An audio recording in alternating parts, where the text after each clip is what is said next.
You know, you hear the word karma thrown around constantly. Someone cuts you off in traffic, they get a flat tire a mile down the road, and you just think, oh, karma. Right, yeah, it's totally become a cultural catchphrase. Yeah, exactly. But, okay, let's unpack this. Is karma just some cosmic boomerang that smacks you when you misbehave, or is it actually more like a massive multi-lifetime bank account? Oh, definitely closer to the bank account. Right.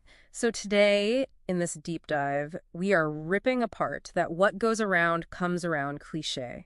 Our mission is to look at the actual mechanics from the source texts, Hindu, Buddhist, and Jain traditions, to understand this really complex, empowering system of cause, effect, and personal agency. And to truly grasp how this system works for you, we kind of have to look at the Sanskrit root of the word, which is kri.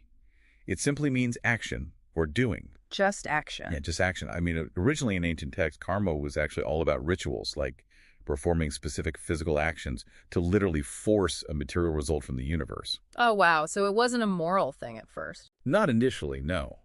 But it eventually evolved into this massive architecture of moral responsibility. Okay, so if it's an architecture or, a multi-lifetime bank account, how are we actually making deposits and withdrawals? Well, the Hindu tradition breaks this down into an intense tension between predestination and free will. Hmm. First, you've got this massive underground vault of past actions. They call that Sanchita, right? Exactly, Sanchita.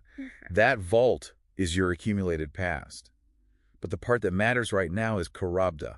That's the specific portion of the vault that has matured and is actively shaping your present reality. Okay, right. Ancient philosophers actually compared it to an arrow that has already been released from a bow. You just can't stop it midair. See, and that's exactly where I get stuck. If that arrow is already flying and my present circumstances are completely locked in by past deposits I don't even remember making, I mean, why should you or I even bother trying? It feels inherently fatalistic. It does feel that way at first glance. Mm-hmm. But if we connect this to the bigger picture, you aren't just the target of the arrow. Okay, what do you mean? Yes, you have to experience the reality of your current circumstances. That's the delayed withdrawal. But you are simultaneously making new deposits. This is agami karma. Oh, so current free will actions. Exactly. You aren't just a passive victim of past choices. Through your immediate choices, you are actively the architect of your future. Okay, so it's all about the deposits we are making right now, but what actually determines if those new choices are good or bad? Because here's where it gets really interesting. The different traditions completely disagree on the mechanism. Oh, they absolutely do. I mean, Buddhism focuses entirely on chaitana, which is intention. Like a surgeon and a street robber both cut a person with a knife, but the underlying intention radically changes the karmic deposit. Right, the motivation is everything. Yeah. But then you look at Jainism, which flips that completely. They view karma as literal physical matter. Wait, actual physical matter? Yes, pudgala, cosmic dust. In the Jain view, your soul is naturally pure, but negative passions actually attract this microscopic dirt that literally weighs you down. So it's almost like static electricity. Like if I get angry, that anger literally creates a static charge that attracts this cosmic dust to my soul. And so in Jainism, I literally need to vacuum my soul with nonviolence to remove cosmic dirt. I mean, yes. That's actually a great way to picture it, though it's much heavier than static. Think of it more like trying to scrape hardened tar off a diamond. Yeah. You have to actively prevent new tar from sticking while burning off the old layers. That sounds exhausting. It is. But returning to your point about intention overriding the physical act in other traditions, there is a fascinating folktale about the mythical bird, Garuda. Oh, I love this story. Right.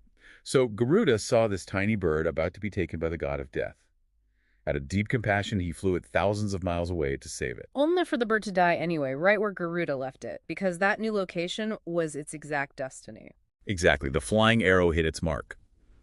But Garuda incurred no negative karmic tar for accidentally facilitating the bird's death, because its intention was entirely pure. The mechanism of the karma was completely neutralized by the why behind the action. Right, but let's take that out of myth and put it in like a modern office. The Garuda story shows us that intention overrides outcome. But in a corporate setting where your boss only cares about the outcome, the sales numbers, the deliverables, how do you maintain that pure intention? What's fascinating here is that ancient texts actually solve this with the concept of nishkam karma, which is action without attachment to the results. It's essentially the exact psychological equivalent of modern mindfulness. Oh, interesting. Yeah, it's like a cricketer focusing solely on the mechanics of hitting the current ball flying at them and just completely ignoring the giant scoreboard. So what does this all mean for us? Can working hard without caring about the actual promotion make you better at your job? Totally. Because detaching from the result actually removes your anxiety and your ego. Mm. When you stop obsessing over the promotion, you focus purely on the excellence of the work itself. And, we see this same mechanism playing out in generational karma. Right, because psychological trauma acts as an inherited karmic deposit. Like, if my parents operated out of anxiety, they pass that behavioral tar down to me. Exactly. And the only way to stop blindly repeating the pattern is to use that present moment mindfulness to change the deposit for the next generation. Yeah, you're literally stepping out of the cycle. By recognizing the pattern, you strip away the emotional reaction and replace it with intentional action. It totally flips the whole script. Karma isn't some cosmic punishment lying in wait. It is literally a blueprint for taking responsibility.